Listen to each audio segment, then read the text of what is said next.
I'll just hit refresh, and then we'll see it, and then they'll catch us halfway through conversation, much like right now. So here we are. This is the Live Before Lock Saturday Special Edition. It's your old pal Emac coming to you with one fast Eddie Fear. And we have a 7-game slate nicely laid out. We've got a couple of 7 o'clock games, 3 8:30 games, including the NBA Saturday game of the week. And then we have 2 games. The hammer is a double hammer, but it's only 30 minutes after those 8:30 games. Yes, that is at 9 o'clock. So that's going to be a good time. Let me get this little bad boy tweeted out here. But for those of you that are slowly starting to come into the room, we've got all sorts of goodness here at Osmo.com. Of course, you can always use the promo code LiveBeforeLock, all one word, and get 50% off any 1-month package here at Osmo.com. Just use that LiveBeforeLock, all one word, in the coupon code section as you're checking out, and it will be applied. So a good time there. That does include the Fantasy Cruncher add-on. I am not quite as a wizard with Excel and Cruncher as Josh is, so I'm just making about 85 teams, but I'll do that while we're on the show. No problem. They're all in low dollar stuff, so I'm not going to worry about it. I'm dropping the cash game building article here for you. And yes, Matthew Prodal, you will see for the 4th straight time, one Alfred Payton is gracing that article. He's coming off 3 back-to-back-to-back triple-doubles, 3 consecutive ones, all over 50 points. In that stretch, he's averaging 14 and a third points and 12 and a third assists and 12 and a third rebounds. It's been pretty awesome. We know that Drew Holiday's out. We know that Eton Moore is out. Sounds like they may be out for the rest of the year as the Pellies are trying to continue to go south. Tough matchup for him because who wants it less, or who wants to want it? Who wants to want it more? Who wants to want less more? Eddie, I don't know what's going on, but both these teams are happy to come out of this with a loss. But only one of them can achieve that sort of ignominy. Is that the word? Magnanimous? Ignominy, sure. Ignominy. There you go. But it's a good one. So we're starting off with that. Eddie's wrapping up a couple things here. The one news piece that we were all waiting on was to see if Tomas Satoransky was going to play. Took a nasty spill after he and Bradley Beal collided underneath the basket last night. He did not play in the remainder of the game, but he has been listed that he will play on Saturday. So for those of you that were going to talk yourself into chasing Randall, you have been saved. Troy Brown Jr. still kind of on the fence. He's getting a little bit more minutes, but he was probably going to be the potential starter there, and then Randall would have to be the point guard coming off the bench. Just scrolling through here. Rashawn Holmes is out as well today. That was a little bit of a surprise, but we've got back-to-backs here for both Phoenix and New Orleans. And again, this is your early hammer. Tyler Johnson out for a 2nd game in a row. He's dealing with a sore knee, so that'll impact a little bit there for the bench. We saw that DeAnthony Melton did not make it off the bench last night. Neither did Guillermo Hernan Gomez. So even when there's potential minutes there, crazy stuff can still happen when you're getting down there to the 10th, 11th, 12th man. Kevin Durant has been ruled out with an ankle bruise. No surprise with that one. We have Larry Nance Jr. doubtful. I don't think he's going to play. That's the last game of the night. He hasn't played in the last 3. You've got Dellavedova still in the concussion protocol. And then for whatever reason, Tristan Thompson, they continually list him as questionable and then rule him out. He hasn't played in over 20 games, I think it is now. It's about 10 weeks. We're not going to see him again this season is my guess. Yeah, that's not the last game. That's one of the 8:30s. There's 1 or 2 after. Oh, sorry. Thank you. With the Cavs, just doesn't really matter. I started thinking Dallas and wait, it is Dallas and the Cavs. What is the? Now I'm confused with. Oh, I'm sorry, Utah. There's 2 9 o'clock. It's 2 at 7, 3 at 8:30, 2 at 9, which I really like. Gives you some better late slates as opposed to many shitty ones. So you get a main slate, then either a 3 or a 5 gamer at 8:30, and then 2 games at 9. So it's good for slates all around, and 3 at lock. Like it's in addition to having 6, 7, 8 games every goddamn day. Some very nice or very DFS friendly scheduling. Yes, and then the last game or last of the pair. Brooklyn, we've got Shabazz Napier's been dealing with the hamstring, had a personal day in there. He is going to play. Travion Graham's been having back issues. He's going to play. And then Damari Carroll should also play. I think they're all technically probable. Yes. But yes, yep. Alan Crabb out through the weekend at a minimum. That was just announced today because I thought he was coming back, but it sounded like there was a setback with him Wednesday or Thursday that I had missed in my initial research, but saw this morning. And what do you have with Dante Exum? Is he's out? He's out for the year. He's got the patellar tendon issue. I feel really bad for him. He is, I want to say 23. Dante Exum is, and he's played in 23 games. Yeah, more than that, but yeah, he's really good. He comes from the land down under, and the guy's got some really solid game and occasional flashes of brilliance. Really like his game, and hopefully makes it back for a fourth time. Yes, it'd be something along those lines. Just unfortunate. But let's dive in here, Eddie. We've got 7 games. We gave ourselves a little bit of a cushion here. Some of these games are going to be some of them are going to require us to dive on in. We've got Memphis and Washington. This one is kind of interesting. The Wizards have a 4% chance of making the playoffs after losing 3 of their last 5. The second one last night, or the third one, but it's 2 in a row in the last week to Charlotte, which is a little frustrating as a Wizards fan. Has them all but out, but they still have a little bit better chance, or 4 times the chance, shall we say, of the Lakers, who are all but mathematically eliminated. This one's kind of interesting to me, Eddie, because Memphis played on Wednesday. They don't play again until Wednesday, so this is their only game on the interim. And for me, Mike Conley, I think, is in a phenomenal spot here. Wizards play fast, don't worry about defense, and their defense is, hey, can our offense outscore you? So I really like this for Conley. I'm okay with CJ Miles as a punt coming off the bench because the Wizards give up a lot of threes. That's what he's going to do. He's not going to sink 8 like he did in his last game.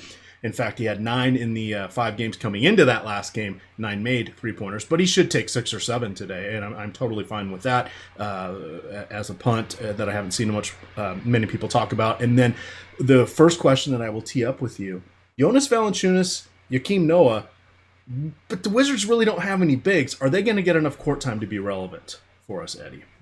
Well, pretty much one of them is going to be, I'm excited to get to go through like every dude in every game. I don't get to do this a lot, so shout out for the weekends. Yeah, I like them both to a reasonable extent. Noah is still a little too cheap on FanDuel at 5,000 if you're mucking around in that low to mid range and looking for a value center. His game leans itself a little more towards FanDuel scoring, and he's even dollar per dollar well cheaper there than he is on DraftKings. So I certainly think you can go there. And then past that, Valanciunas had looked really good, and this is another great matchup for him. I was really excited to get him at like 5-10% ownership against the Hawks, and he had his first bad game in a while. Same with Avery Bradley, who was super chalky, much more so than J-Val.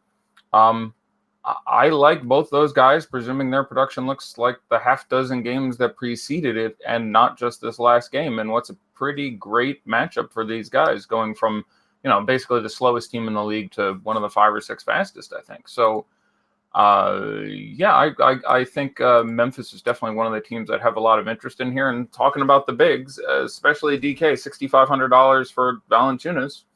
I am at 26 minutes. It's hard to project him for a ton less than 40 there. So I think he's my favorite DeAndre Ayton pivot if you have the $200. The DK lineup I have right in front of me does not have the $200, so that's a move I'd be really happy to make. All right. Branching out from those guys, do you like Conley? 7,900 on I love DK, 89 on FanDuel, but I think he's kind of in that sweet spot there. If you're not getting up to Westbrook or Curry, you can kind of go with him on both sides, and it's a differentiation play from Elf Payton, or heck, play them both together. Thoughts about Conley, and then branch out to the disappointing Avery Bradley, who remembered he doesn't really know how to shoot all that well, and the wings that we have, the cast of thousands coming from Memphis. Yeah, I really, really like Conley. He's actually pretty significantly underpriced at $7,900 for any reasonable metric. They have not limited his minutes whatsoever. Like he is still getting a ton of time. In the last game against Atlanta, they were individually limited due to the blowout there, the unexpected blowout. Again, the guys we expected to do well in that game really didn't. But again, he had 38 fantasy points in 26 minutes or something like that, which is still really, really productive. I like this game to stay close. As you mentioned, they have a couple days off before and a couple days off after, so no reason to expect his minutes to be hindered. And 3 games before that, he had 33, 34, 35 minutes and 47, 50-something fantasy points in tough matchups against Orlando, Utah, and Portland. So I guess if you want to sort of build a crazy narrative, he's bad in good matchups because he just laid it down against Atlanta. But yeah, I really like $7,900 Mike Conley.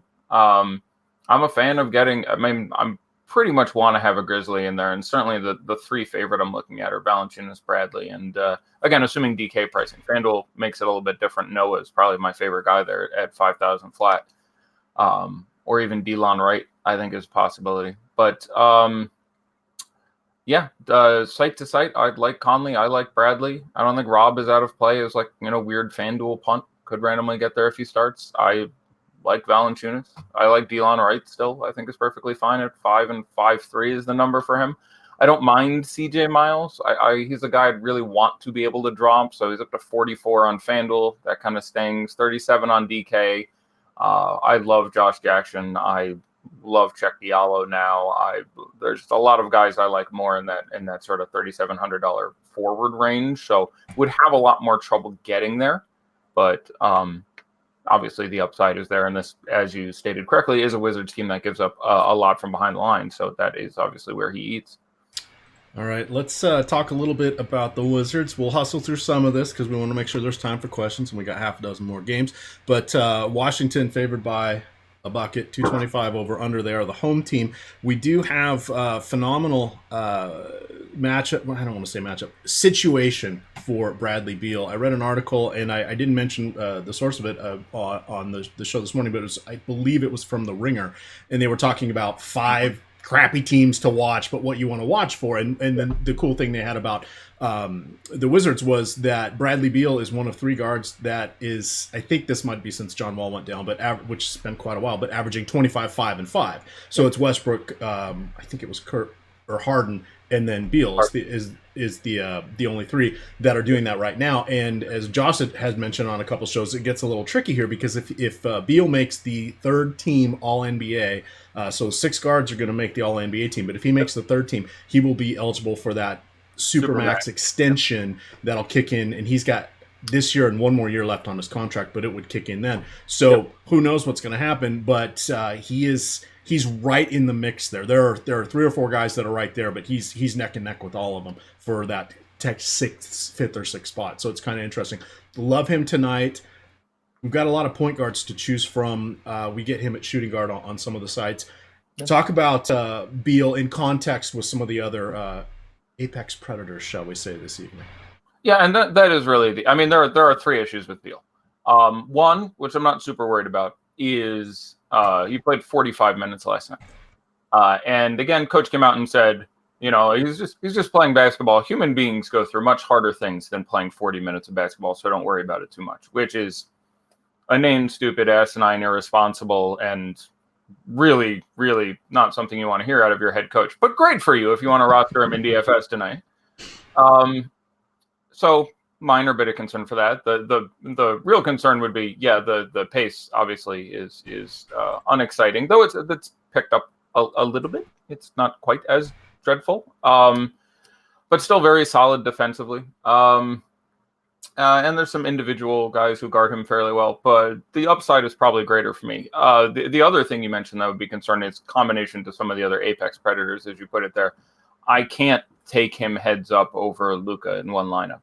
I just can't. He's $600 more, and I like Beal a lot, and I have Luka projected for a couple more. But 9,300 on DK, like, they still have a chance. They need to win out, but they and every team who's played sports at any level thinks they can go, I don't know what it would be, 10-3 to finish the season to get in there.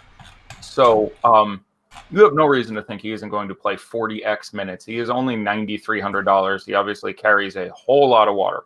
So really, I like him quite a bit. I would definitely have some exposure to him, but dollar per dollar, really hard to go there at his price compared to, and again, FanDuel, it's even tougher to go there. I don't think he's out of play, but when you're paying the same amount as, say, Paul George in a much better spot, it gets dicey. But hard dollar per dollar to like him more than Doncic being the most immediate comparison, who's just $600 left. And again, I have projected for a little bit more. Gobert, Booker, a number of other guys in the 8K range. Mike Conley at 7,900. I like those guys all. little bit more in their matchups. But I would have some exposure to Brad Beal because he could play 45 minutes, take 30 shots, and bludgeon his way to 70.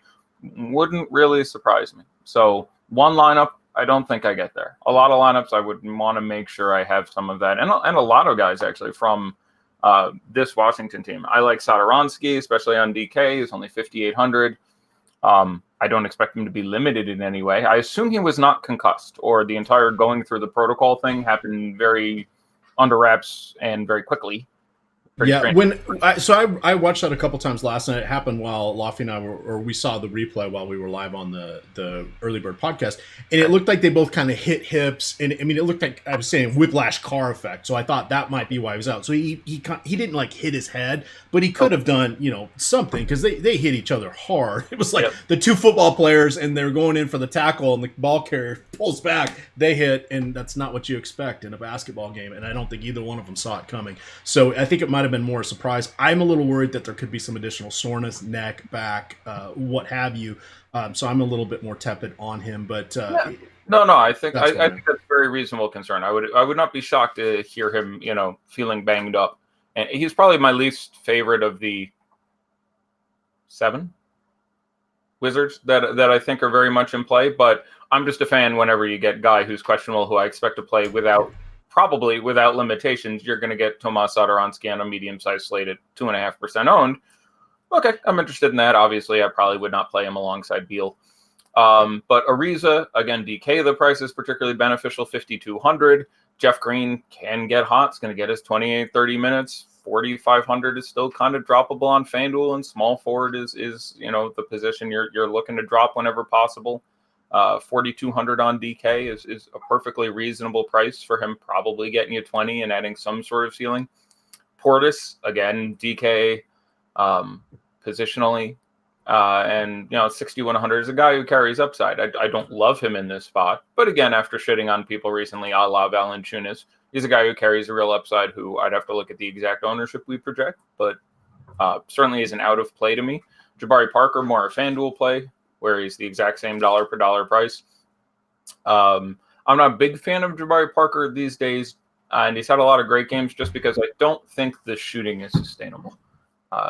Clicking on him real quick for a slightly deeper dive, he's just making more shots than he ever has at any point earlier in his career, and obviously not a guy who contributes in a lot of other ways. So, shooting percentage from the field last, 8 games is 58, 75, 54, 67, 50, 91, 69, 50. Like, he will not continue to shoot 60-something% over the field. And you have a somewhat bad shooting day. The prices now come up. So, $4,600 Jabari Parker, I'm pretty excited about.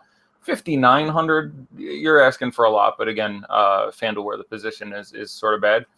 And Thomas Bryant, obviously, Memphis can end up really, really big at times, $4,100. He's shown, including just recently, he carries a big upside for both minutes and production. So I'd want to have some exposure there too. So not as high on. Let's hit the other 7:00 game. Too bad this is not the hammer, but this is where it's gonna go for your highest over/under at 234.5. That is the Phoenix and New Orleans game. New Orleans favored by 4. I have not seen any updates here for Anthony Davis. Eddie, do you have any news on him? No, not specifically, but I would be really surprised if he didn't play his 21 minutes. All right, so I'd give like 10-1 he plays his 21 minutes. Like, I can't imagine why he wouldn't. You know what I'm saying? They're doing sort of the LeBron thing where they're not trying to win games, but the league is saying, hey, play that guy someone. He's saying, hey, I don't want to just and it's at home. And it's at home, and he sat yesterday. So yeah, I expect him to get in there for value. All right, so here's kind of the guys I like. So he's going to play his 20 to 22 minutes. We've talked about this a few different times.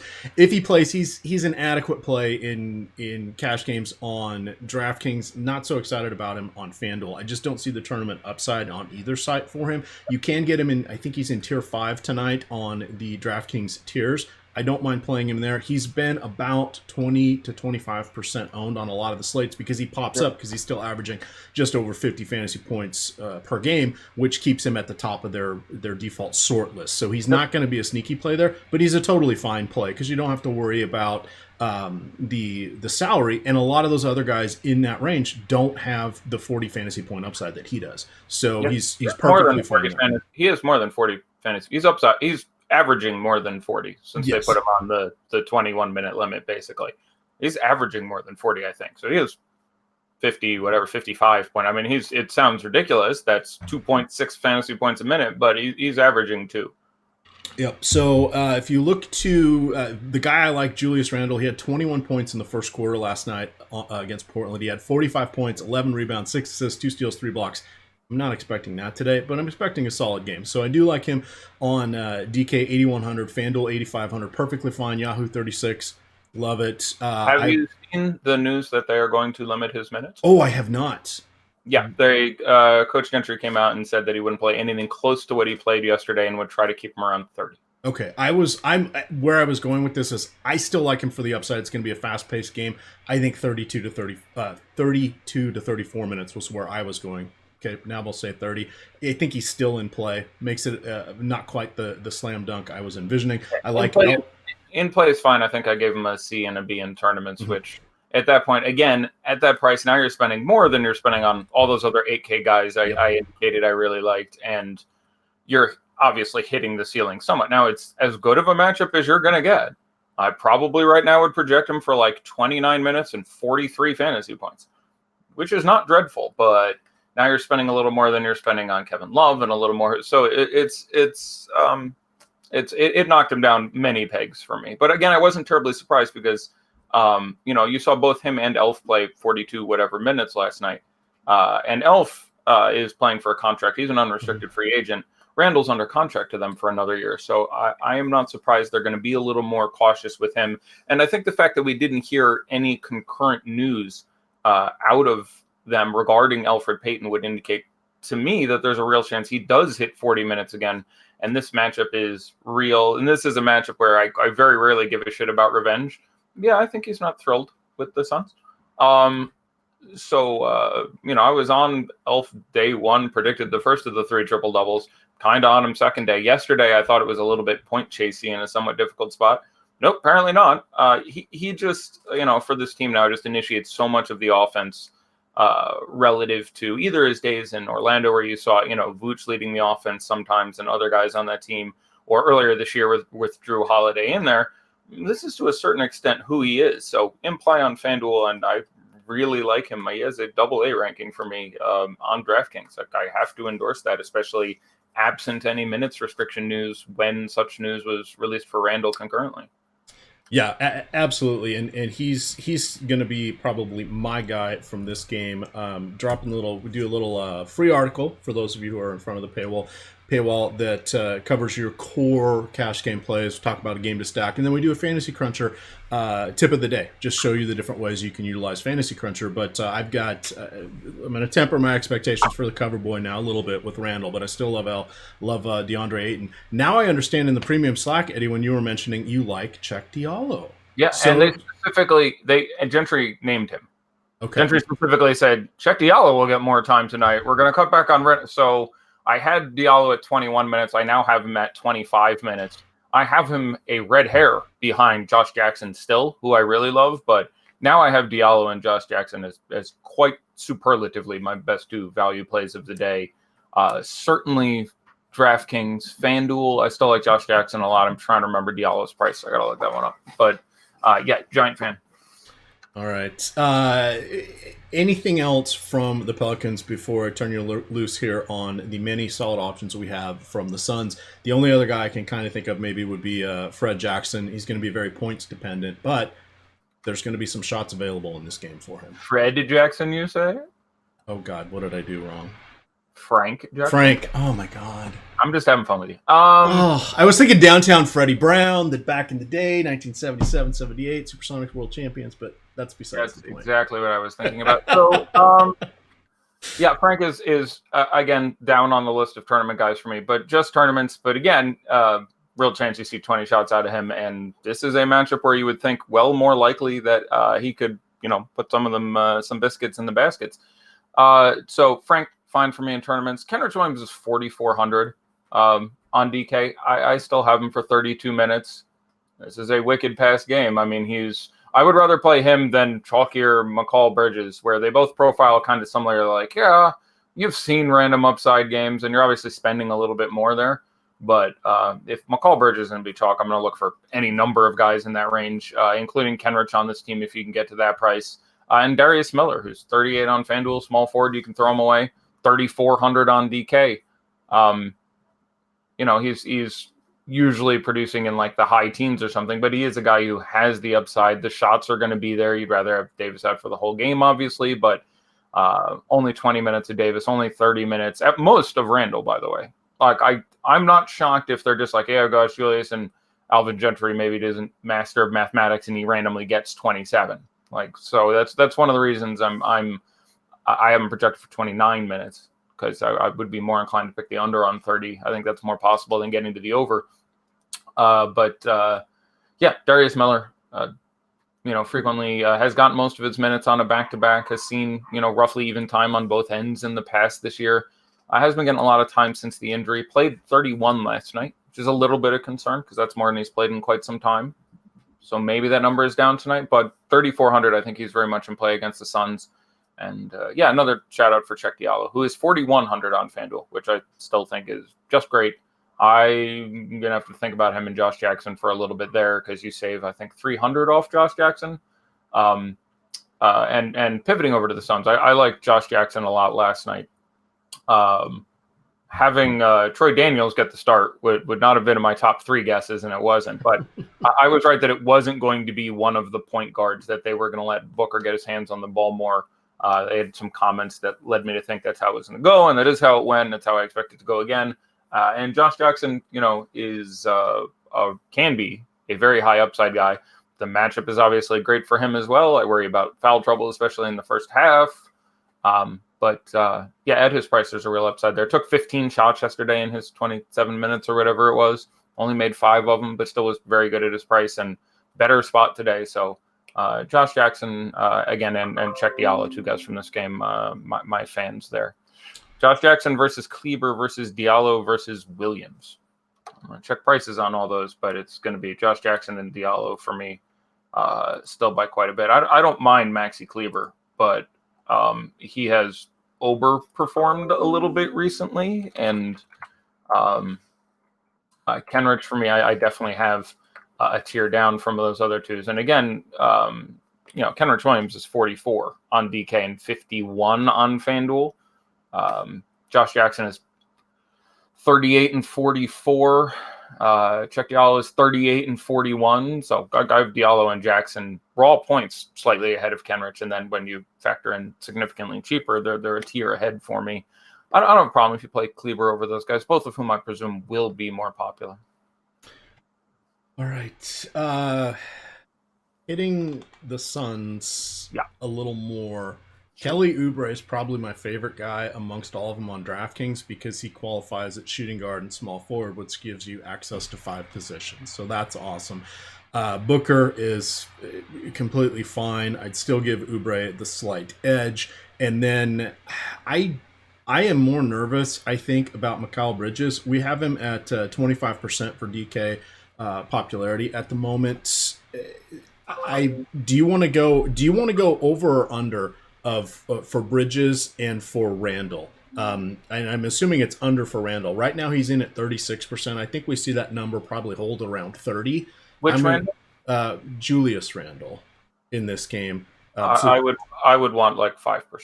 Okay. And then with that's not even close for me. And I don't know who I dislike more at their price. If they're both going to be around 30% owned, it would take me a minute to fully evocate which guy I like more between Mikal Bridges and Julius Randle, but I would have significant issues and want to come in way under on both those guys. Okay. I like Mikal Bridges fine as a player. He's obviously cheap, but I cannot in a tournament for the life of me understand playing him over Josh Jackson or playing him over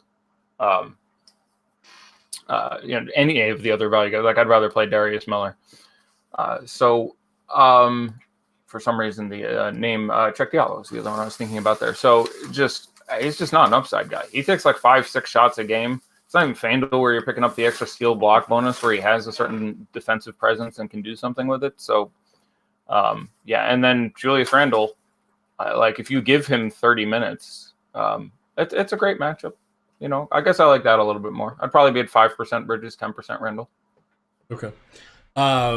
Ayton and Jackson are coming in on DK at 44% respectively. Do you like those guys? And let me look and see what they are doing on FanDuel here. By Jackson, you mean Josh Jackson. The one and only, the Eddie Jackson, not to be confused with Frank. Spoken about him quite a bit already. No, I like Ayton quite a bit. Against the field, sorry. Just specifically against that 44% on DK. We have Josh Jackson at 44%. Is that what you're saying? And Ayton at 44%, both. Would you be? Wow.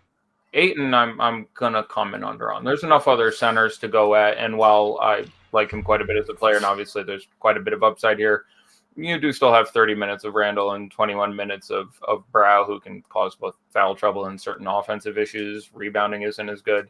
And I mean, he's great. I have him projected for 38, I think, 6,300. He looks absolutely brilliant. So I like DeAndre Ayton quite a bit. But at 40 whatever percent, there's other places to pivot. Valanciunas I named already, who I bet we have at 12% or something like that. So I would make that pivot if I could come up with a couple $100. Yeah, we've got Joe Val at 5. Yeah, that's insanity to me. I have them projected 1.5 different. So I'll go with the 5% guy, not the 40-something% guy. Josh Jackson, I'd probably go over that. I'd probably 50 plus. Anything else you want to hit on this particular game? Because there is going to be a lot of people looking at it, but I think we've come at it from all the different angles. Yeah, no, certainly one of the games I'm most excited about. And you mentioned Oubre, who I think is just fine in tournaments. You seemed more on Oubre than Devin Booker and said like Devin Booker was fine. I would be I think I'd be a larger fan of Devin Booker. At 8,000 on DK, that's still just too cheap a price. And again, the matchup is really, really excellent for him. I think that's probably not been stated highly enough by some people during the day. This New Orleans team just doesn't have anyone left out there who's going to guard him with any reasonable degree. Yesterday didn't shoot great, didn't get quite as many minutes as I thought, and fell into like 44 fantasy points. I think now we're looking something like I haven't projected for more than that 44. All right, our next game, Portland, the San Antonio Spurs. You got both teams on a back-to-back here, both playing for playoff seeding. You've got the Spurs checking in at number 6. They are 7. Well, they're 7 back from the lead, but 7 and 8 are only a half game behind them. Those guys should comfortably make the playoffs. The Kings are getting up to become a longer and longer shot. You've also got both teams coming in at 7 and 3 in their last 10 games. So this one I think is good, but I think everything's going to kind of be concentrated amongst the usual suspects. Eddie, I will just turn you loose on this one. Yeah, there's nothing here for one lineup for me. We're talking about, you said Portland, San Antonio, correct? Yes, correct. Sorry, my wife was heading out to some bacchanal for the evening and was trying to signal such to me in semaphore and Morse code and various other things. Still no idea what the hell is going on there. So if I have to run out, it's because she's in a ditch somewhere. But or if there's a carrier pigeon flying around your room shortly.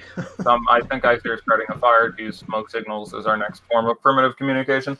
If you tell me I have to play a Spur in a tournament lineup, we'll use DK prices because on FanDuel they're like even the hell worse. I'm glad they figured out that Derek White is good. DK still not quite sure on it. So he's 63, 75 on FanDuel. That's thoroughly unappealing. Aldridge and DeRozan, 96 and 92. Yet nothing there making me super happy. Pirtle, fine. I'd prefer Joakim Noah.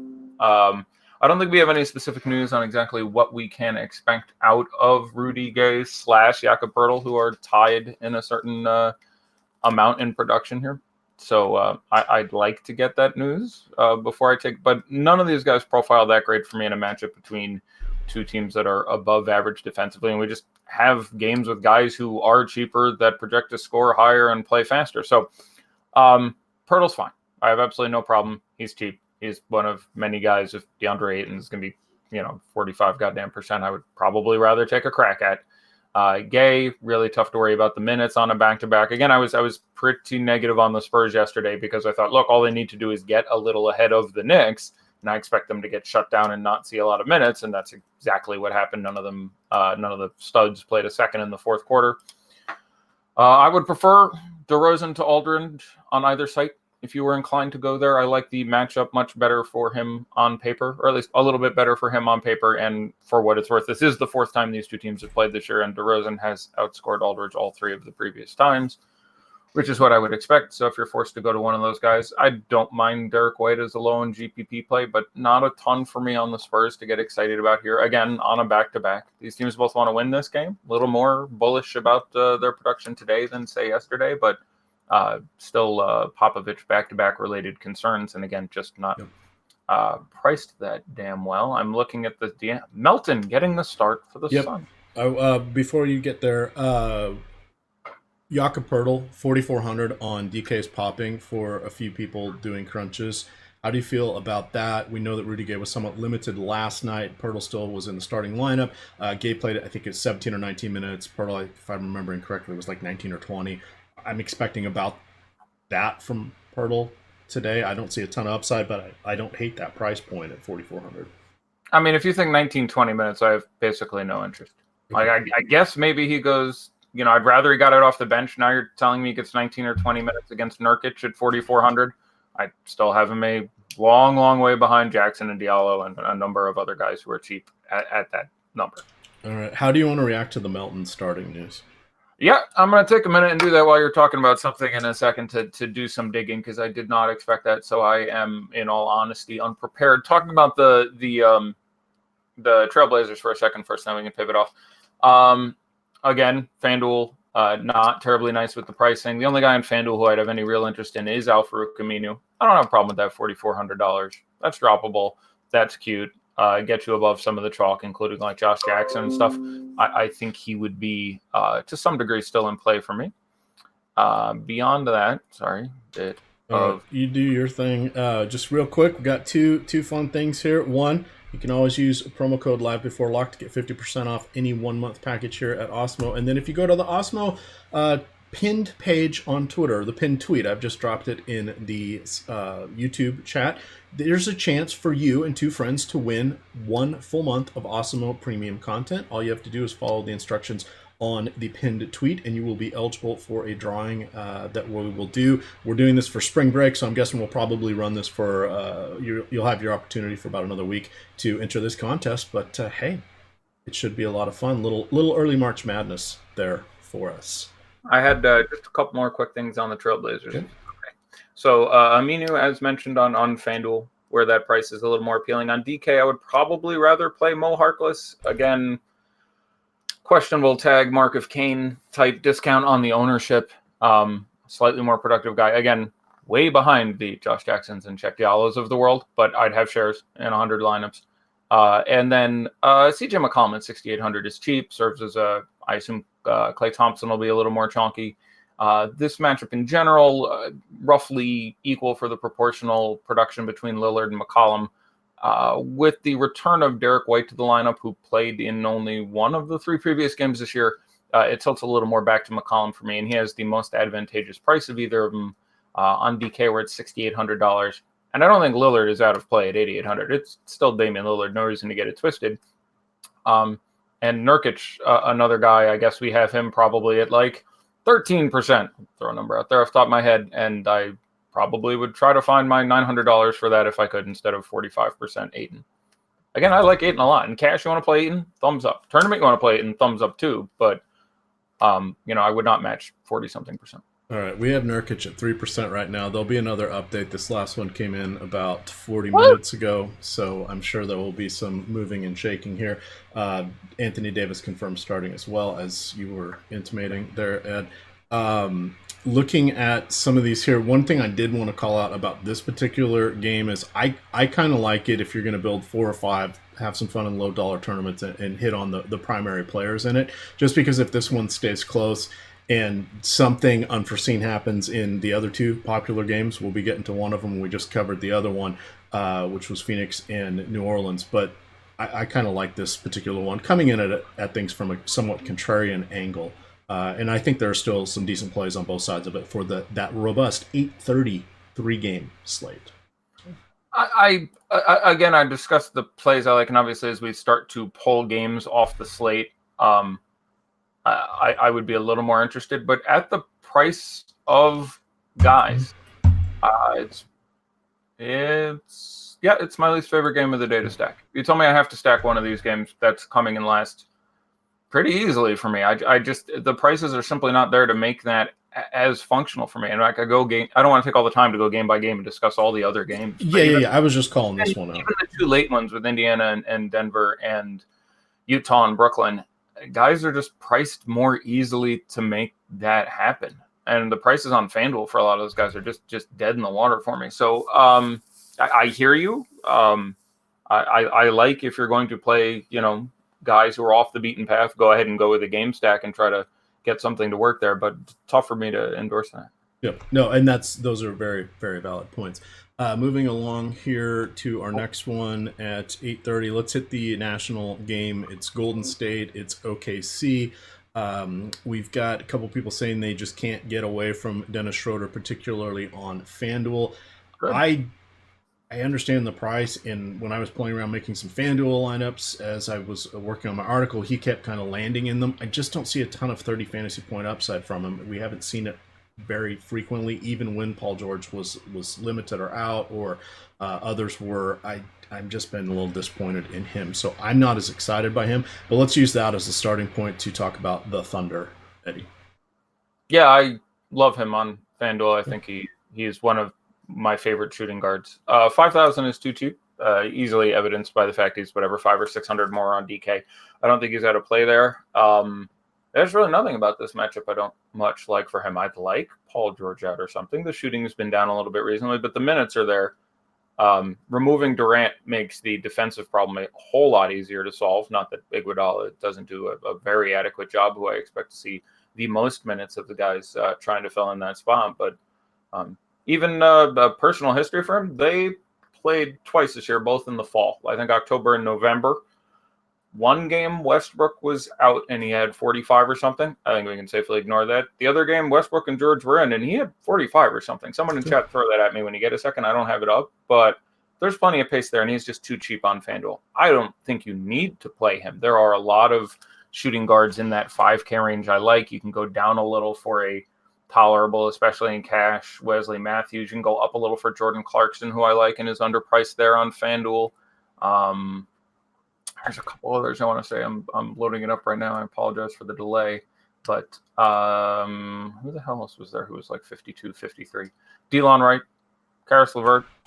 I don't really want to go up to Avery Bradley there. But, D'Angelo Russell at 7,900. So you don't have to play him. But points per dollar, he's going to be right in the conversation for my favorite shooting guard in FanDuel. And I have him projected for 29.5 fantasy points. So when you say you're not sure there's 30-point upside.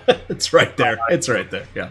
I'm wrong or you're wrong. We'll put it that way is the easiest way to say it. Like he has looking at like his last 10 games, and this is just FanDuel because I have in front of me, get 26, 29, 46, 24, 23, 24, 36, 11, 20.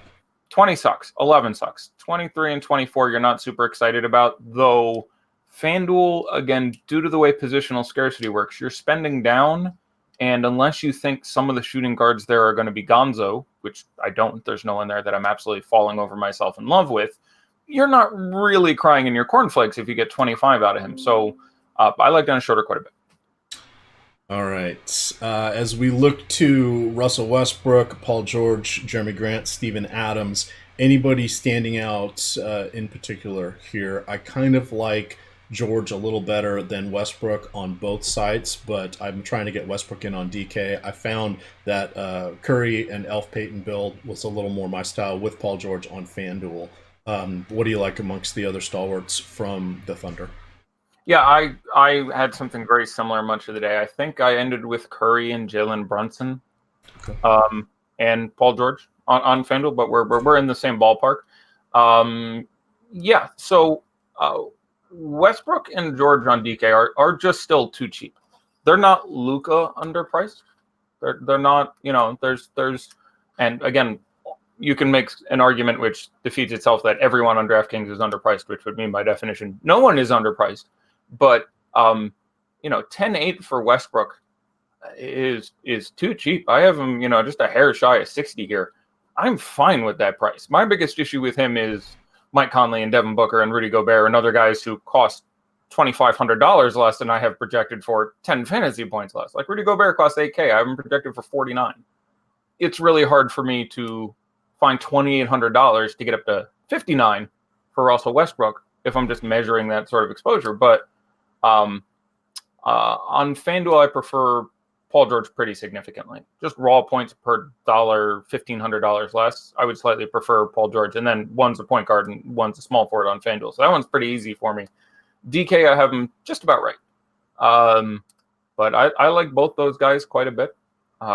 Jeremy Grant on DK is still just fine if he slots in. He's getting all the time, 4,700. There is an upside to be achieved there. He's going to get his run. So fine if you get there, not a priority. Steven Adams, another guy I wouldn't totally hate pivoting from here. But again, not the most Steven Adams type game. The matchup with Boogie isn't overly fortuitous for him. But that number's cheap. I'd have exposure in a full batch of lineups. So like those guys. And then looking over at the Warriors, obviously Durant out. Curry is still well too cheap on FanDuel. He's probably too cheap on DK. But in this situation, he should cost, I don't know, something like 9,900 DK, 10-8 FanDuel would be appropriate pricing relative to the rest of the field. He's obviously well less than those numbers. I like Steph Curry quite a bit. I think people sort of forgot how good he is, but he's been out there and has put up, numerous 35, 40-point games against Russell Westbrook, against the Thunder. Taking Durant out of there really opens up the ceiling, whereas you're not looking at, when you have Durant in there, he's like, okay, I think he probably gets 40. We're lucky he gets sort of towards 50. That's kind of unexciting. While Cousins being there has limited him a little bit, I do think that this isn't a brilliant matchup for Cousins. It's fine. He's had success against, the Thunder, against Adams. That's fine there. But it's not a matchup where I'm as worried as, say, last time Durant was out, where I was worried, Cousins is going to assert himself more at the expense of Curry. I think this leans sort of back towards Curry. So I like Curry. I like Klay Thompson less than Curry because I think he's less underpriced. I like DeMarcus Cousins just fine. Again, ownership versus Ayton being part of that calculus. You can still play Draymond Green in tournaments. He's been balls, but you can still play a guy with 5x5, in his life in a tournament like that. And then Iguodala, fine to drop on FanDuel as a shooting guard, punt drop type guy. Just not super productive. Again, he would not rank next to the other value guys we're talking about for me on DraftKings. All right, so this, just to be very, very clear, tepid on Draymond, but you're still okay with him in tournaments just because Durant out and maybe Boogie gets in. Durant out really doesn't do for me. I was just thinking a few more shots per chance is all I was thinking for Durant. I don't even know if that's how that works out. Like it's just he's Draymond Green who costs 58, 63, whatever the hell the numbers are right now, and can fall backwards into a 5x5 of 7 points on 3 for 6 shooting and 11 assists, 8 rebounds, 5 steals, and 6 blocks, and you're just like, holy shit, that's 63 when you add it all up. Like that game still very much exists. Plenty of pace in this spot. So Durant being out really doesn't factor into the calculus there. That's a cookie for me, for everyone else. But yeah, I'm still fine with they forgot about Dre. All right, let's get on to the last 8:30 game. Cleveland at Dallas. We saw Luka Doncic come in with a questionable tag today. He is I forget. I think this is the right knee. He had been dealing with a sore bruise on his left knee. Yep. This one, he's carried the Q tag seemingly more than anybody else out there. The price on DraftKings is hard to pass, and it is late swap, and you do have 4 teams playing at the same time as him. So there are pivots available if you utilize that guard, forward, or utility spot for Doncic, who qualifies for all 3. I would highly recommend doing that. Starting off here, talk about Doncic. We're getting some questions about Brunson, who suddenly has learned how to shoot, and then Kleber and Powell rounding things out. Kleber kind of as a cheapie. Powell playing above his head, and I believe he's still power forward on FanDuel. He is. And priced a little bit better than Joe. He's Center only on DK, $6,000, great price. And I know you're not going to believe I'm going to say this, but yeah, if I'm building one lineup, I like him more than DeAndre Ayton. If he's going to be 7% owned, and DeAndre Ayton is going to be 40, whatever the hell. So where do we start? And for those of you watching, we do have projection updates and for both points and for ownership. They just came out this last 2 minutes. Outstanding. So yeah, let's get into this a little bit here. I like Powell a lot. It is a great matchup for him. I presume Tristan sits again. I haven't specifically heard that. I don't care that much. He just gets lots of time. It's still a little too cheap. The matchup is great. It is above. I won't go with great. The pace is slow enough that it's not Suns, but it's going against the Cavs is something I really like. So yeah, Luka is the headliner here. If you're building a lineup, I think it's a mistake not to have him in it on DraftKings, presuming you have the ability to lay swap. He's the most underpriced player on the slate. He should objectively cost, oh God, I don't know, 98. I was going to go 94, but yeah. 10-2. No, it's you think even higher? 98. I have no idea. I don't have the full algorithm in my head, and you have to compare it to a million. It's still well, like 8,400 Luka was ridiculous. 8,700 is obviously just a little less ridiculous, but Cavs, they played the Cavs X weeks ago. He had 65, I think was the number, and that guy, he's just too cheap. If I build one lineup, I'm putting him in there. If he has a bad game, he's going to give you 40 for his 8,700, which, isn't great. I don't think he's quite a must. You can get away from it, especially if you're not going to pay attention, if you're super concerned, about the injury. But there's plenty of decent late swap options. It's not just the other 5 teams playing with him. It's the other 4 teams playing after that. So there are 9 other teams to which you can pivot. He's guard forward utility. So he's eligible for 5 spots in your damn lineup because he's point guard, small forward. The Mavs aren't on a back-to-back. It's great. He's just too cheap. It's just a pricing mistake. So, yeah, I'd start with Luka and, have a plan. Make sure you have Luka and a guy, hopefully in your guard or utility spot. And then in the event he's out, you just get this whole swath of swap options that I don't specifically need to go into. Try not to have him in a limited spot. Like the DK lineup I think I was building before has him in forward and someone else late in guard. And that gives you a lot of options there. So that's good. I like Powell, 6,400. Big fan on FanDuel. Don't mind double punt of Josh Jackson and Check Diallo. Don't mind Kevin Love at his now somewhat reduced price there. Don't mind a couple other guys, but Dwight Powell, someone I would have pretty heavy exposure to there. I think there's a safe floor and there is an upside there against Cleveland. Jalen Brunson has looked really good. I have watched every minute of the last 3 Mavs games. They're kind of fun to watch. They're not like Kings fun to watch, but lots of kids, lots of fun stuff going on. I'm starting to enjoy that team quite a bit. He looks good. Coach is with him. Team is with him. Calling his own number more. Like, I don't think this is entirely fraudulent. He was hesitant. He was reluctant. He was reticent earlier this year, and he just isn't anymore for some number of games in a row. That said, he still doesn't price that great for me on DK. He's still good. There is the ceiling there. I'm not saying don't play him. One lineup, if I'm playing a point guard at that price, I probably slightly Satoransky for what I presume is better ownership, but FanDuel, where he's underpriced, I think he's $200 more, which means it's proportionately well less. I'd like him quite a bit, and as I alluded to before, I have him sitting in there next to Curry right now. Rest of this team, I don't have a problem with Maxi Kleber. I do have him projected 3 and 6 points under Jackson and Diallo, but I think he's just fine. There is obviously ceiling there. The minutes are variable anywhere through the 20s. But can make some threes, get some steals, get some blocks, do basically all the things. So certainly against Cleveland, the ceiling is there. And if I don't have Luka, for example, I'm going to look to get some supplemental pieces of this Mavs team, and that's certainly one I would consider. All right. Looking across to Cleveland here, I'm seeing just a couple. Oh, sorry. I should do one more. Yep. Tim Hardaway, I'm a fan of too. Okay. I sense pause in your voice. I wrote him up as bad chalk, so I'm letting you go first here. Interesting. What is your rationale for him being bad chalk? I will go first. In his last 7 games, 6 as a starter. Hardaway's been disappointing, averaging 28 minutes per game, 12 points, 3 boards, assist and a half. In this time, he is shooting just 13.1 field goals per game. He has topped 15 just once. In the same time frame, Jalen Brunson has seen his shot attempts increase. We've got Powell and Kleber there. Not that they take a ton of shots, but they're asserting themselves a little bit more. I don't think he has that same upside that we would like to go to when he was with Atlanta or with New York, etc. So I'm tepid on him. Well, all right, I will respond like this. My number one response would be he started the last game and played 37 minutes. That is what Adam said on the show this morning to my thing as well. So that's my first comment. Now, I have him for 31 minutes right now. I'm not sure he starts. I'm not sure that concludes.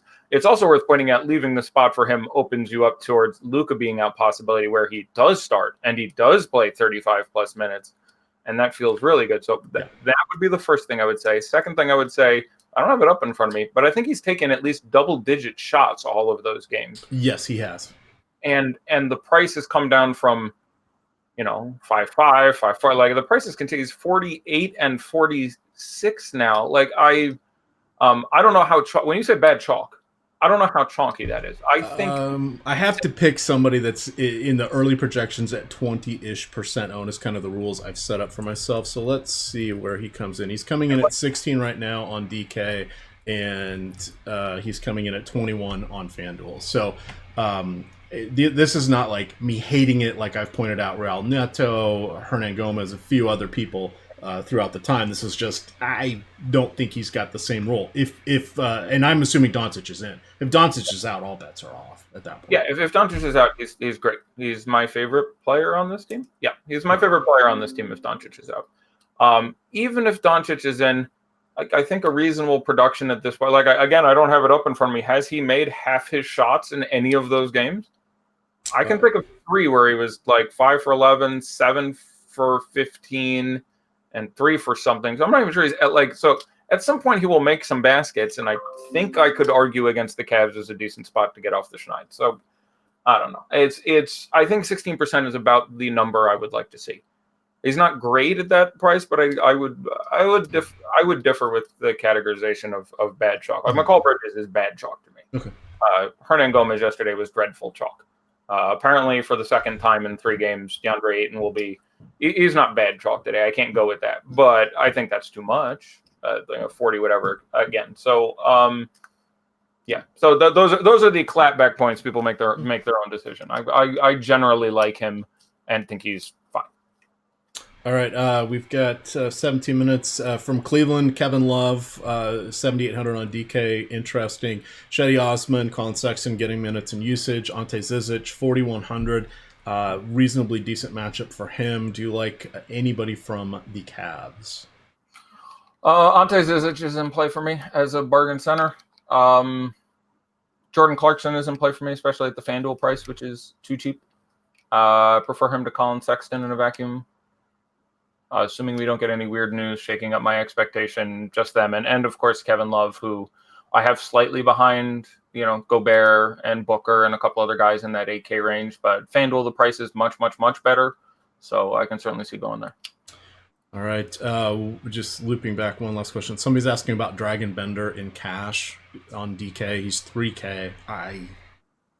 He's starting.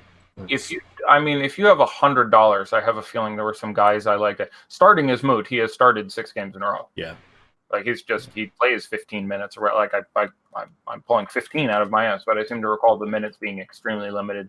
20 in the last game, 14, 15, 16, 18, 12, 17, 17 in the ones previously. So the matchup is exceptional. Cash. He might be my favorite 3K cash guy. Let's move on to the next game while I look at the 3Ks and see if there's anyone at 3K I prefer in cash. I'll try that. All right. We've got 2 late night games here. They're starting at 7 o'clock. We have Indiana at Denver. We have been somewhat disappointed with the fantasy performance for Jokic of late based upon his price, but he is, playing solidly, not taking shots. He's letting other guys do that. Paul Millsap's really been on fire his last few games. We'll have to see if that continues. Tougher matchup for everybody all the way around. 214 over under. This is the lowest on the slate. Denver is favored by 7. I'm not getting a ton from this game myself, Eddie, just based on prices and where everybody is. It sounds like Tyreek Evans should be back this game as well for Indiana.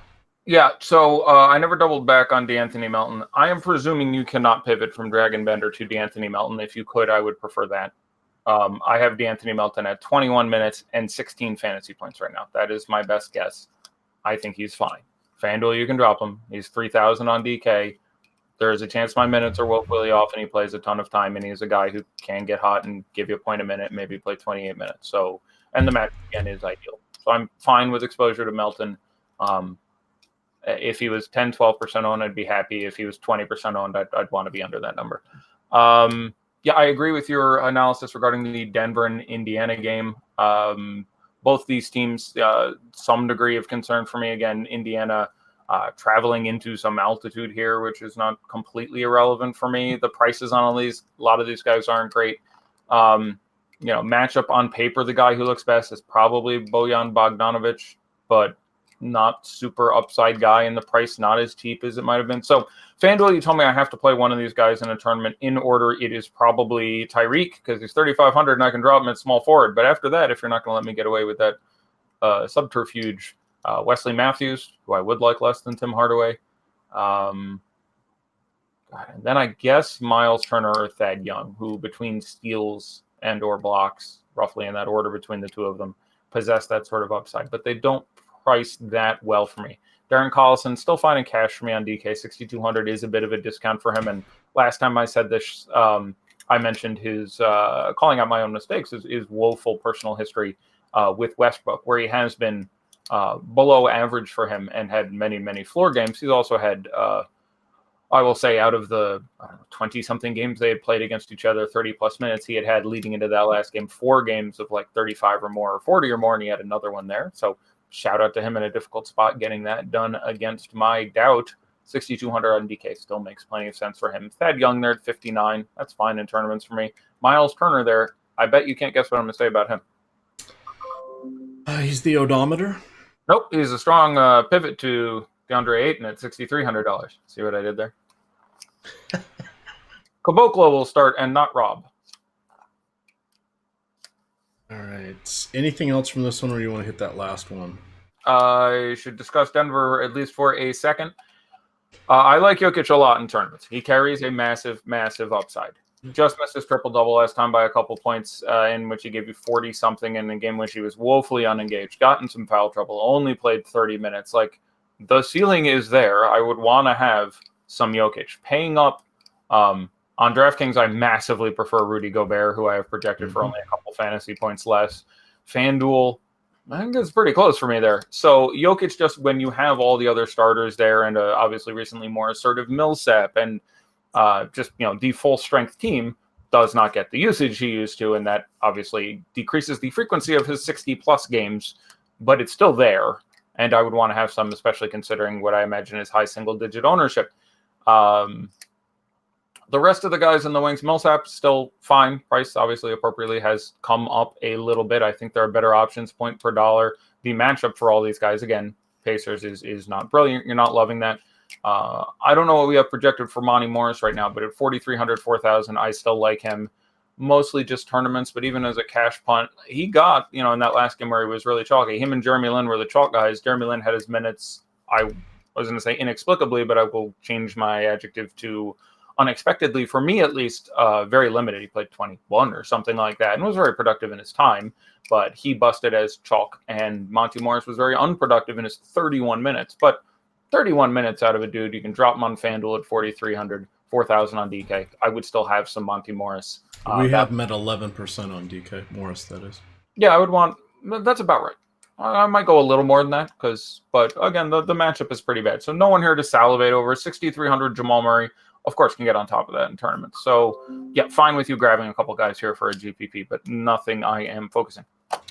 All right, final game of the night. We've got Brooklyn and Utah. You hinted at it. Rudy Gobert is the guy. If you're playing the late slate on DK, you do have Neto at 3,100.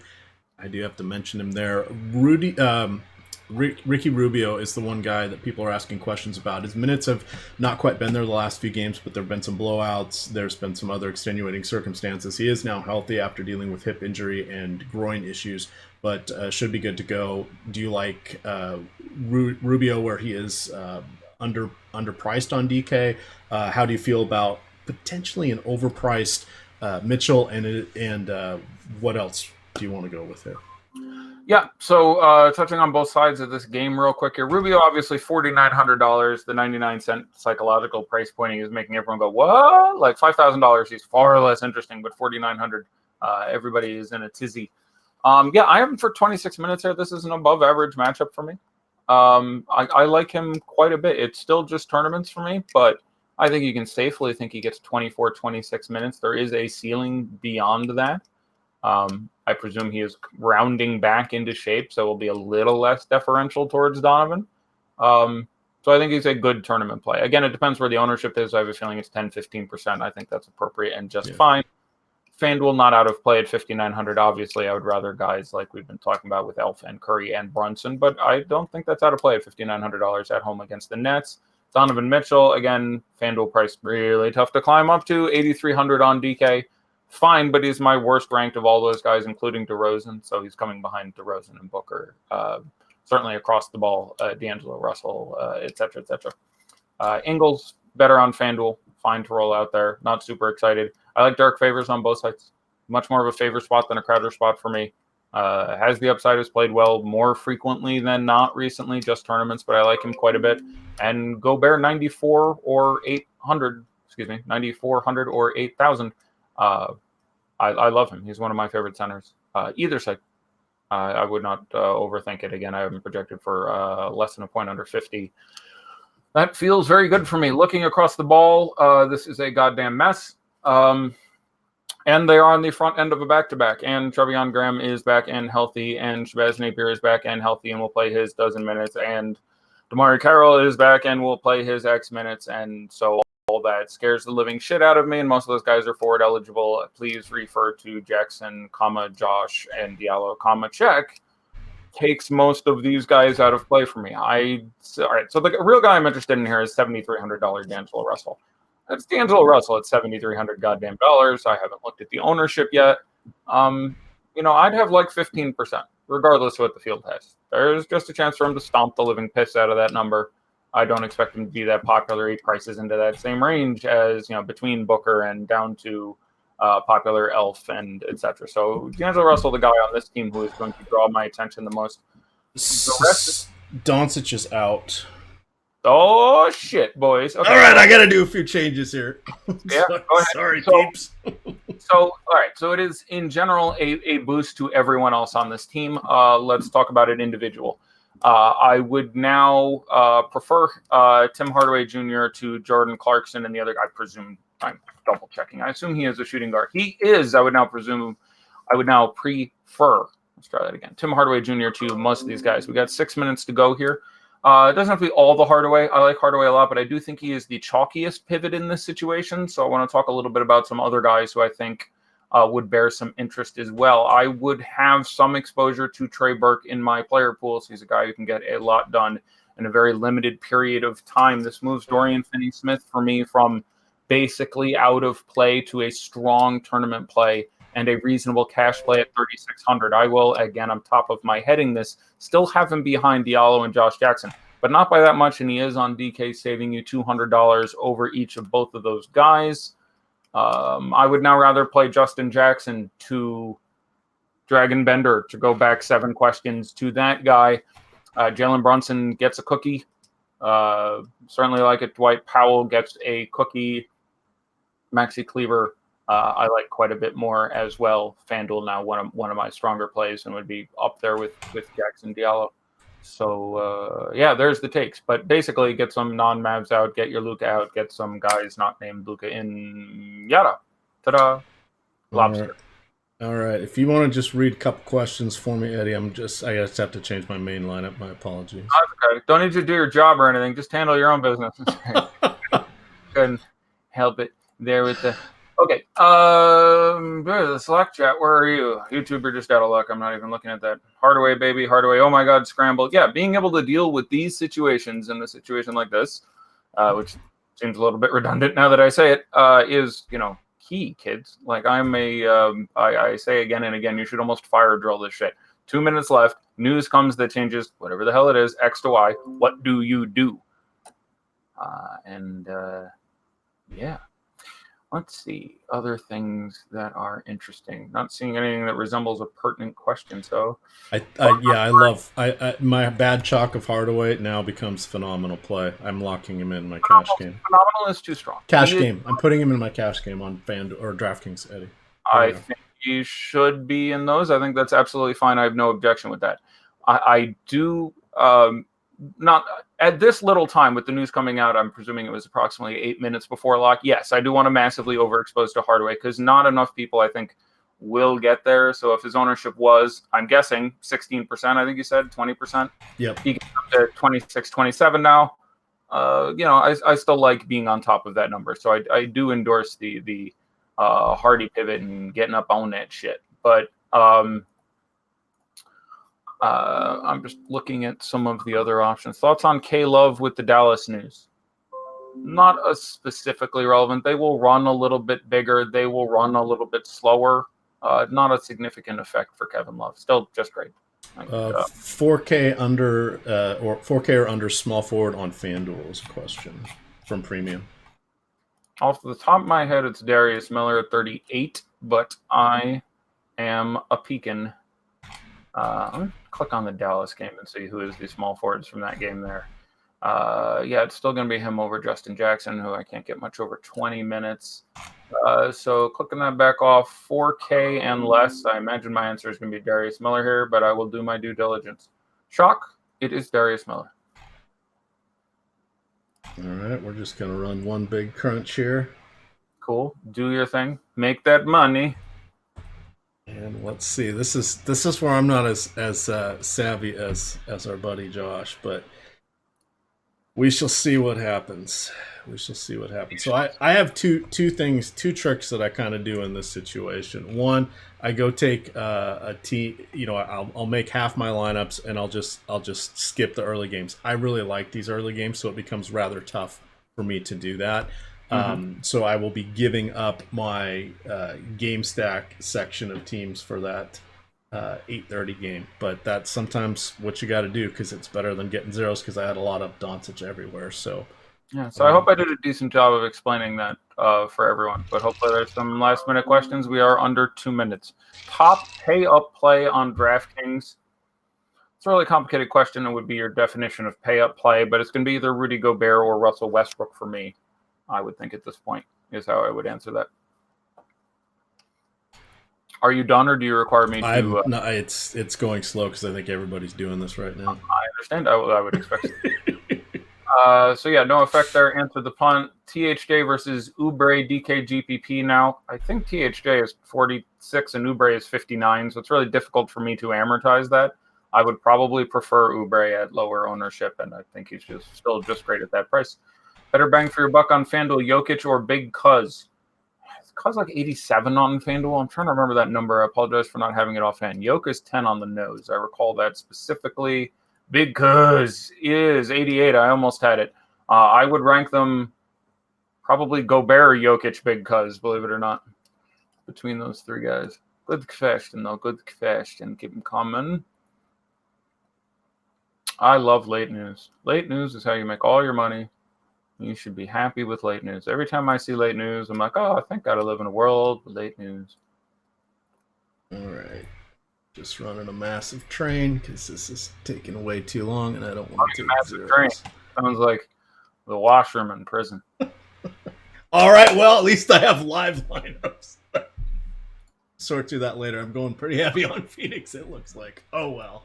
Such is life. Get it done. Such is life. All right. Well, we should have a rousing game here if Daddy likes with that Phoenix game and with that other game. A compelling and rich game of Daddy likes, to be sure.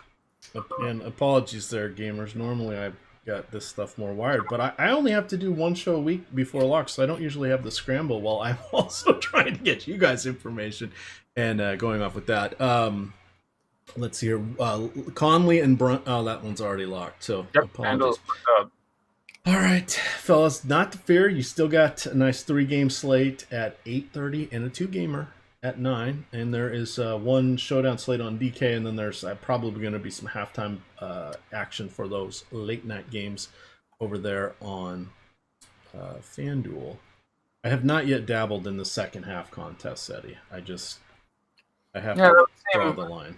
I mean, if there is, some sort of overlay or additional incentive, or I imagine if I were playing, I would really love those contests because I expect that people would just overreact to the first half. All right. Get a lot of Patty Mills had 13 real points in the first half, and you would be like, oh god, 40% Patty Mills in the second half, and I'd be like, okay, not Patty Mills, and I imagine I'd win more often than not because, again, he didn't have 14 points in the last 13 halves in a row, so like, I imagine I would enjoy them purely from a making money perspective, but yeah, it does feel a little bit dirty. All right, I've got the this is the $15. Quiz me here. I get to quiz you. So this is the $15 $100K to first $400,000 Saturday special on DraftKings. Who is the highest owned player, Eddie? All right, I forgot it was you. I was about to download it. I get to answer the questions when you do this. Now I'm excited. So we have Phoenix, New Orleans, and Washington, Memphis. Yep. Just the two. No, there's a third, isn't there? Mm-mm. There's just two. All right, it's 3 at 7:30. It was 2 and 3 and 2. Spaced out right. Yep, 2, 3, 2. Phoenix, New Orleans, Washington, Memphis. DraftKings.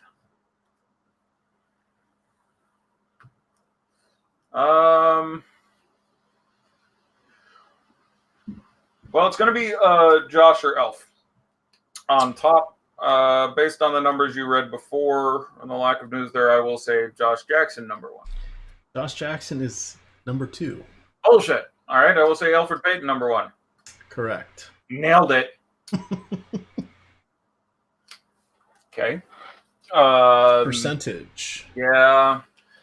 You were telling me Josh was going to be 40-something, which seemed a little high for me. I had him in the 30s, but let's assume Josh is 40. It can't be much more. I'll say 43.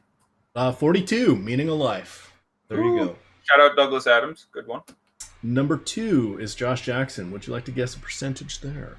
38. 35-3. Okay, good. Feel good about that. Next couple guys are kind of in a group themselves. You want to guess who rounds out our top 5 here? Okay. Won't be that high on Beal. I'll assume people don't go that dumb on minutes, limited Randall. Although I don't think I saw, and you can correct me if I'm wrong here, I don't think everyone's favorite news source, which is Fantasy Labs NBA on Twitter, which I think I feel safe in saying is the most referred to Twitter account for news. Yep. I don't think they tweeted that Julius Randle has his minutes limited. I would agree. I usually check there and one other source, and neither one had it, Eddie. So, all right, I check about 16 sources. Yes. Well, I mean, as for my 2 gold standard ones, unless I'm chasing something down. No, I'm just saying I have a pile of alerts going, and but I didn't see that there, which is a very rare hole in their game. By the way, shout out to our ownership, which is usually brilliant. And again, I cannot state this enough. Our ownership is projections are the best I've ever seen. Was way low on James Harden last night. Thankfully, James Harden scored like 90, so that was only a benefit. So I'm going to say that we did that on purpose. We thought, you know what? If we tell people the truth, if we say James Harden is going to be like 55-60% owned in much tournaments, people are going to fade him, even though it's a brilliant spot. So I think to help our customers, we need to deceive them. I'm going to go with that's what happened there. So good job for us putting that number low by like 15% because, yes, unsurprisingly, in best possible matchup, he went off and destroyed. I was on the show with Chris yesterday, and he's like, I don't know if he can get back to the heights he had earlier this year. I'm like, why? What's different other than the matchup is better than the – like, I remember the first few games Chris Paul was out. He had like 59 and some disappointing games, and I was all over him and all over Eric Gordon, and they were really disappointing for a little bit there. And I'm like, this can't continue. He's going to go crazy. Anyway, I completely lost my thought thinking about yesterday's ownership. I'm trying to think for the next 3 players you were buying yourself. Right, and then I got segued into thinking I said 10% Randall. I got a feeling he's going to end up being like double that, but we have a couple guys to go till we get there. I'll go with it was big yesterday, and people are really happy to react to news like that. So I'll say Kelly Oubre gets third. He does. 30%. 34.5. Jesus. Don't get me wrong. It's like best possible matchup. Dude's a little too cheap. Like, I don't have a problem with it, but that's a lot. Let's go with Aiton, our guy next, who I thought 40-something was a little high, but I had him north of 30, so. He is number 5. Booker? Booker is 4. Okay, so I'll put them at 32 and 31. Close, 31 and 30. Okay, it's not real hard when you say they're in a group and then the last. No, I know. So that wasn't quite genius there. I knew they had to be close to. We have a little mentalist thing going on, Eddie. So don't destroy it. Okay, sorry. Next, still I got to get into Washington and Memphis at some point here. I don't even know who's going to be on top in that. This is going to get into a real mess. I'm going to start throwing out names, and they're going to be out of order. I'm going to get this wrong. I'll say next, McCall Bridges. He's basically next. There's one guy ahead of him. I'm missing one? Okay. Brad Beal. Nope, Beal is 3 behind. Trevor Ariza. Ariza is the first Washington or Memphis player, but no. But not the next one after Aiton? Yeah. Is it Randall? It is Randall, and someone pointed out that the main person running Fantasy Labs had said, "Look, I couldn't find anything concrete, so I didn't want to put that out." Well, good on him then. Yeah, absolutely. I thought from an athletic guy, but I don't know that he wasn't necessarily second-handed. So, I suppose I can't independently verify that, which is and I wish I had time. Like, I don't like. Spreading. So this would be twice in 2 days, which would be the first 2 times I can remember. And however, that I unintentionally disseminated incorrect news. If that is the case, I'm going to stop everything I'm doing and look into that, because there is late swap in play, and bullshitting and playing my fun game here is less important than figuring this out. So please stand by. Of course. And for those of you still around, remember, you can go to the Osmo.com pinned tweet on the homepage there and learn how to win yourself and 2 of your friends a full month of Osmo premium content for free. So check that out. And then, of course, you can always use Live Before Lock, all one word, for 50% off any 1-month package here at Osmo.com. That does include Fantasy Cruncher. We also have some videos out there, courtesy of Josh Engelman and Jay Kari, that show you how to use Fantasy Cruncher for various sites and sports. Jake and Nolan Kelly did a nice one talking about how to set up your line stacks for NHL. I found that quite helpful over the All-Star break. So that's out there. It's on the Osmo YouTube channel. If you just search Fantasy Cruncher and Osmo, it should pop up. So I have it from 3 different sources, 2 of which I've spoken to in person, and a third of which certainly appears reputable with 17,000 followers. Specifically, expect to see Diallo get more minutes down the stretch. Also, Randall won't come close to the 42 minutes he played last night. Expect him in the 30 range is one description. Another one says, Gentry said Julius Randle's minutes will likely be closer to 30 minutes. And then another one said Randall won't play over 30 minutes. So they are paraphrasing more than, and that's the thing, beat reporters, should you happen to see this, quote, like let us parse their words. Don't parse their words.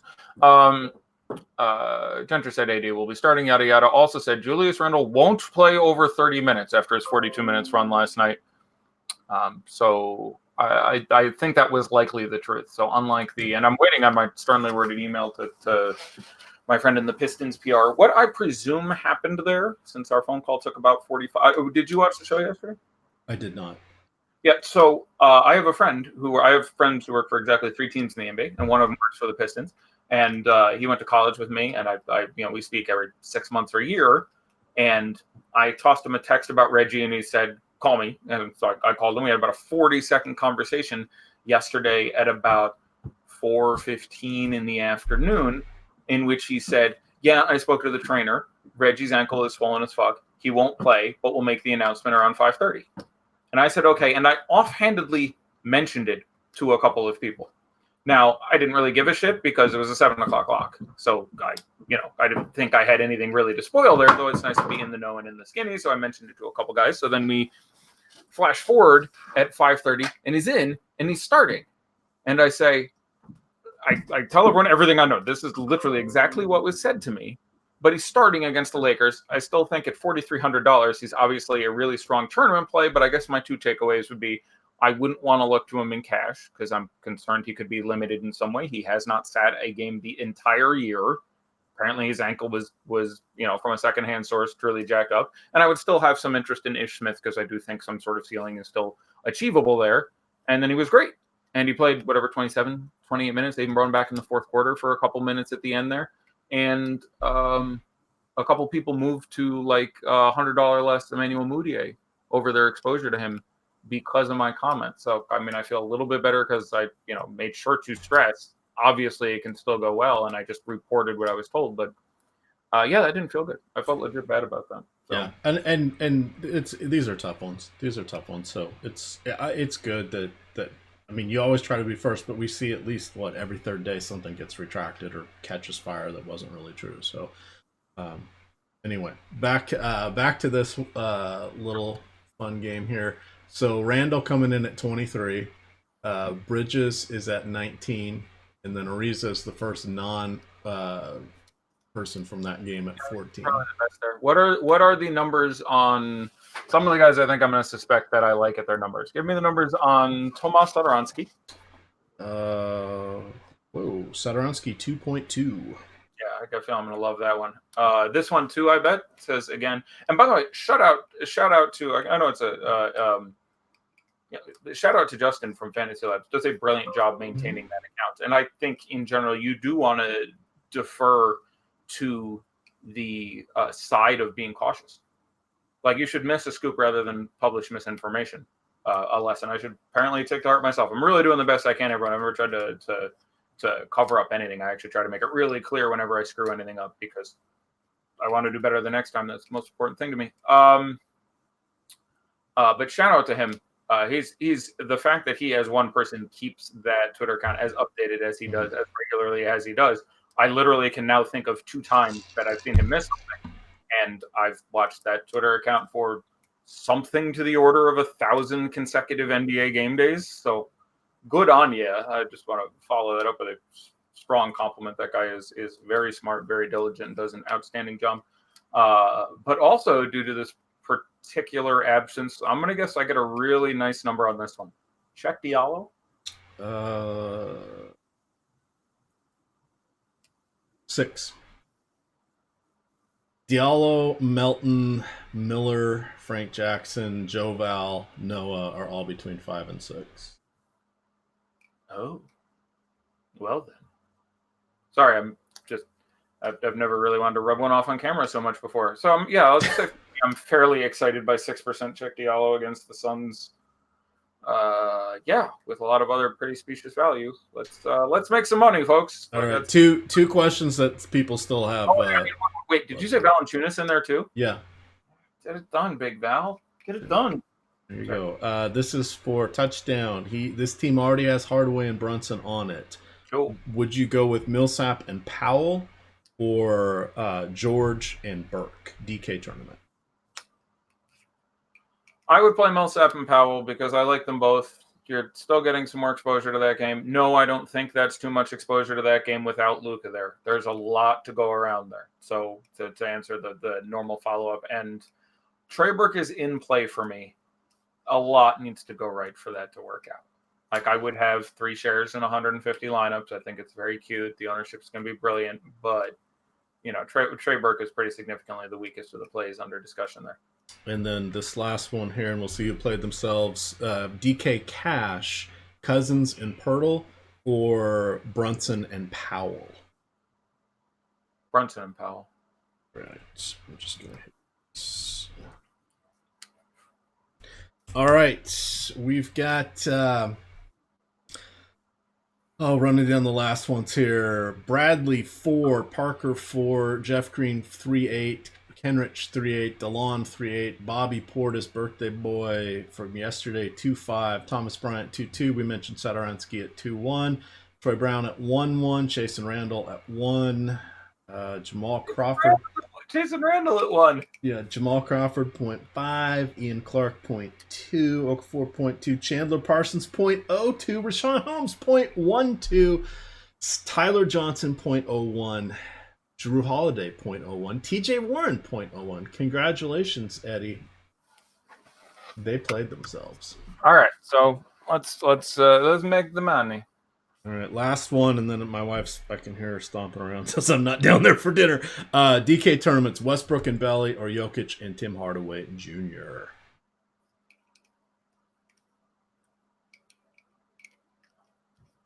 Oh, the second one. Jokic and THJ. All right, that's the one I already had copied. So there we are. Thank you, everybody, for tuning in. And I am going to not only stop recording this show, I'm also going to stop streaming. For those of you that saw Adam and I say farewell to each other, and I got up to go get lunch, and they were waiting to see what would happen when I would come back. You missed me coming back with leftover pizza is all that you missed. So in any event there, thank you once again, Eddie. Thank you, Osimo, and good luck, gamers.